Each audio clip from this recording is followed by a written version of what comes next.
Good morning and welcome to the World First Weekly Reports. Well, in the absence of any economic data locally, the Aussie dollar has been left exposed to global risk appetite. Over the last week, the Aussie dollar has been subjected to the movement surrounding the progress with the Fukushima reactor. The reactor has been able to had some progress in amending the problems surrounding the possible meltdown, and as a result we've seen equity markets rally.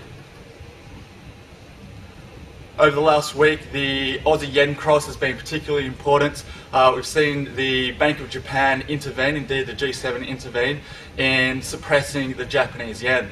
That was obviously off the back of safe haven flows into the Japanese yen and the repatriation of investments to pay for the reconstruction effort, and as a result we've seen the Aussie yen fluctuate significantly. The Aussie US dollar has recovered. It put on weight to the tune of 4 cents in 4 days. This was off the back of the equity markets rallying. However, the Aussie euro and Aussie pound crosses haven't been as fortunate. In the Eurozone and the Middle East, in the Eurozone we've had the sovereign debt issues grabbing headlines again. This is really off the back of the sovereign debt concerns surrounding Portugal.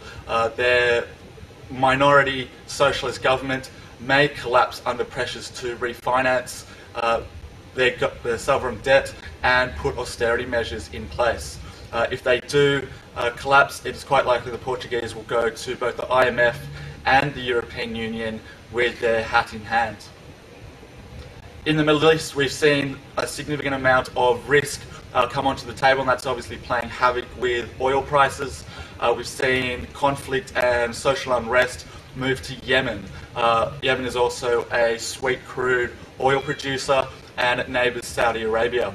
Saudi Arabia is one of the largest oil producer, and the concerns that the social unrest and political upheaval will spread is putting upward pressure on oil prices.